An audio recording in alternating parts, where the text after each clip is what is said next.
যেই আম চিপা যায় সেই আম ধরতে হয়।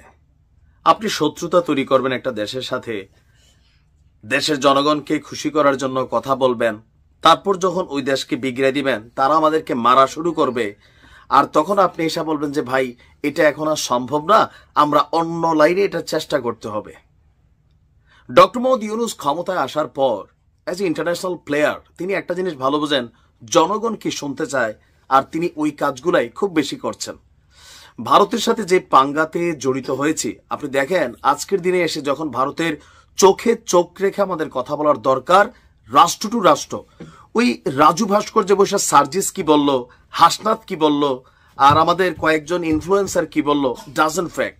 ফ্যাক্ট হচ্ছে আপনাকে সীমান্তে ভারতকে মোকাবেলা করতে হবে, আপনার ক্যাপাবিলিটি থাকতে হবে। ডক্টর ইউনূসের সরকার আসার পরও প্রতিদিন বাংলাদেশ ভারত সীমান্তে বাংলাদেশিরা মারা যাচ্ছে।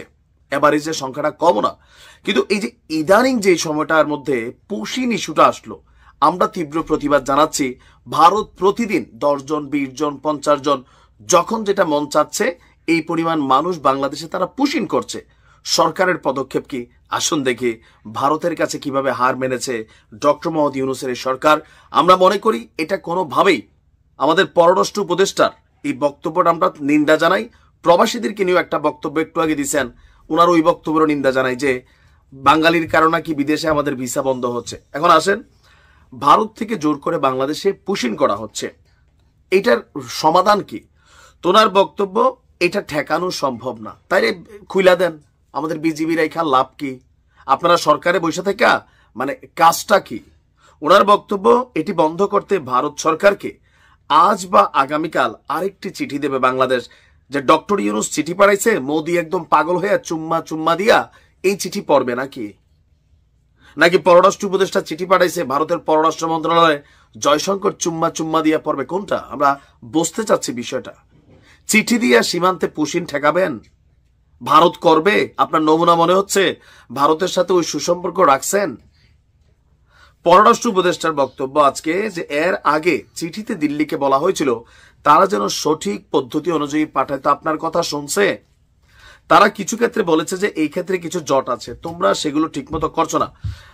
আমরা চেক করে দেখেছি খুব দীর্ঘদিনের তালিকায় ভারতে অনেক অবৈধ অভিবাসী আছে বাংলাদেশের, এবং আমরা পাশাপাশি এটাও দেখছি যে আসলে তাদের তালিকা অনুযায়ী আমরা চেক আপ করে অনেককে নিয়েছি। এখন আমরা চেষ্টা করছি কনসুলার ইস্যু নিয়ে একটা মেকানিজম আছে, সেটাকে ব্যবহার করে এই জিনিসটাকে একটা নিয়মের মধ্যে নিয়ে আসার। আমরা চাইলে নিয়মিত পদ্ধতিতে জিনিসটি হতে পারে, নিয়মের বাহিরে যেন না যায়।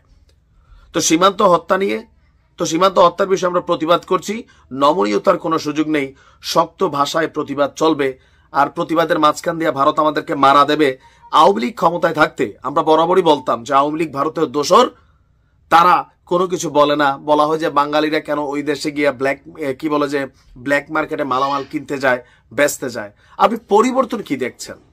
ওই যে খালিদ মহিউদ্দিন একটা কথা বলছিল যে কথায় কথায় খালি ভারত নিয়ে কথা বলা পাকিস্তানপন্থী জনগণের অথবা ভারত বিরোধী যারা যে রাজনৈতিক দলগুলো আছে তাদেরকে আপনারা মজা পাচ্ছেন, বিএনপিরও ভারতের টিমে ঠেলা দিয়া আরেকটা টিমরে মজা দিচ্ছেন। তো কার্যত ভারতের সাথে আপনি কোন চুক্তিটা বাতিল করছেন আওয়ামী লীগের? কার্যত ভারতের বিরুদ্ধে আপনি কোন অ্যাকশনটা গেছেন? কার্যত ভারতের বিরুদ্ধে আন্তর্জাতিক মহলে কোন বিচারটা দিচ্ছেন যে ভারত এই জায়গায় কথা শুনছে না? কোন ভূমিকা? কার্যত শেখ হাসিনাকে ফিরাতে এই সরকার আসলে কোনো ভূমিকা নিছে নাকি সব মুখে মুখে আর খালি ধুমধাম একটু বলে বাঙালি, লাফাইতে থাকে, চিল্লাইতে থাকে, গান্ডুর জাতি আমরা? আরে আশ্চর্য, একটা দেশ প্রতিনিয়ত ঠেলা দিচ্ছে ভাই, এগুলা তো তলে তলে বলা যায়, কিন্তু প্রকাশ্যে যখন আপনি বলছেন গণমাধ্যমে আসতেছে তৌহিদ সাহেব, তো এগুলোতে ভারত কি দিচ্ছে? হাহারিয়ে দিচ্ছে, আমাদের ভিডিও তো দিচ্ছে। আরো বলেন ভারতকে মোকাবেলা করব।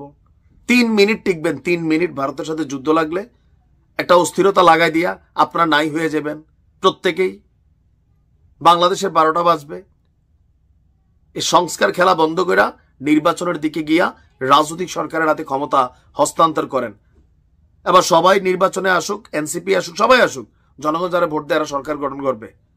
প্রধান উপদেষ্টার উপস্থিতিতে বিএনপির স্থায়ী কমিটির সদস্য, এই মুহূর্তে যিনি মুখপাত্র হিসেবে কাজ করছেন বা দলটিকে লিড করছেন বলা যায় বাংলাদেশে, তিনি হচ্ছেন জনাব সালাউদ্দিন সাহেব। আর অপরদিকে এনসিপির প্রধান আহ্বায়ক যিনি আছেন নাহিদ ইসলাম। ডক্টর মোহাম্মদ ইউনূসের সাথে যখন গতকালকে বৈঠক হয়েছে সেখানে ঠিক পাশাপাশি চেয়ারেই বসেছিল নাহিদ ইসলাম এবং সালাউদ্দিন সাহেব। গণমাধ্যমে আসা কিছু ফুটেজে দুইজনকে দুইটা মুডে দেখা গেছে, কিন্তু এর মাঝখানে সেইখানে ঘটে গেছে ভিন্ন রকম এক ঘটনা। গতকালকে প্রধান উপদেষ্টার সামনেই দুইজন প্রচন্ড তর্কাতর্কিতে জড়িত হয়েছিলেন। তবে এই ক্ষেত্রে এনসিপির যে বক্তব্যগুলো বা কথাগুলো, তাদের বক্তব্যে মনে হয় সারা বাংলাদেশে শুধুমাত্র তারাই দেশপ্রেমিক, আর বাকি যারা আছে তারা আসলে দেশপ্রেমিক না।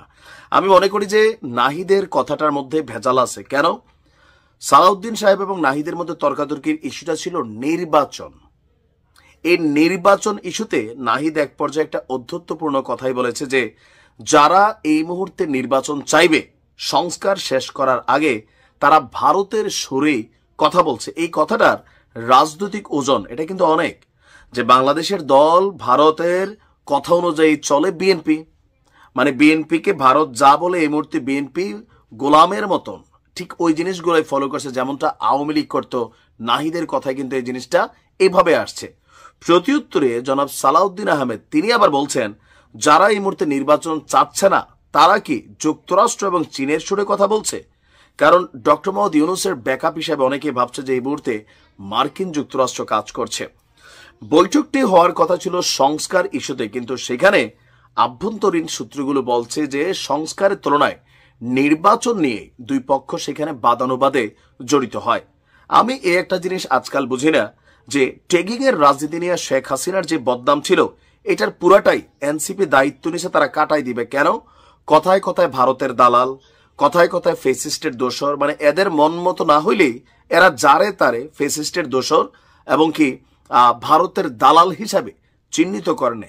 আর এই কাজগুলোর অনেকটা বড় অংশ কিন্তু আমাদের অনলাইন কিংদের মাধ্যমে হচ্ছে, যে ভারত যেটা বলবে সেটা বিএনপি এখন পালন করছে। ইভেন ধরেন পলিটিক্যালি বা সোশ্যাল মিডিয়া প্ল্যাটফর্মে যে বক্তব্যগুলো আসে এগুলো কিন্তু একটা ইফেক্ট হিসেবে কাজ করছে। নির্বাচন এই দেশে এখন কে না চায়? আমরাও সংস্কার চাই, আমিও সংস্কারের পক্ষে, যে মেজর যে সংস্কারগুলো এগুলো করা যায়। আপনি বাংলাদেশের এবারের বাজেটটা দেখেন কি পরিমাণ সব দিকে ঘাটতি তৈরি হচ্ছে। এই বাজেটে বিনিয়োগ একদম জিরোর দিকে চলে গেছে। চীন যদি বিনিয়োগ না করে এই মুহূর্তে দেশে বিনিয়োগ নাই, বেকারত্ব বাড়ছে, মানুষের ব্যবসা বাণিজ্য ভাই লাল বাতি জ্বলতেছে। এই সকল কিছুর মধ্যে নির্বাচন যদি না হয় দেশ নির্ঘাত একটা সংঘাতের দিকে যাবে। এই সংঘাত কেন হবে? নির্বাচন আগে হোক পরে হোক, কিন্তু এনসিপির যে জিনিসটা শিক্ষণীয় দরকার সেটা হচ্ছে রাজনৈতিকভাবে কথাবার্তা বলার ব্যাপারে তাদের একটু শিষ্টাচারের মধ্যে আসা দরকার। বিএনপির মতন একটা দলকে যখন ভারতের দালাল, ভারতের এজেন্ট, ভারতের উমক, ভারতের গোলাম এই ধরনের শব্দ ব্যবহার করা হয়, স্বাভাবিকভাবে বিএনপি সেটার প্রতিক্রিয়া জানাবে। তবে এই বাদানুবাদের খবর আমাদের দুই দলের প্রেস ব্রিফিংয়ে প্রধান উপদেষ্টার সাথে কথা বলার পরে কারুর কাছে না শুনলেও আজকে কালের কণ্ঠ পত্রিকায় কিন্তু এই বিষয়গুলো উঠে এসেছে, যে কালকে সেখানে ভিতরে প্রধান উপদেষ্টার সামনে তাদের এই তর্কাতর্কি হয়েছে। আর এ নিয়ে আবার এখন এই মুহূর্তে মাঠ উত্তাল।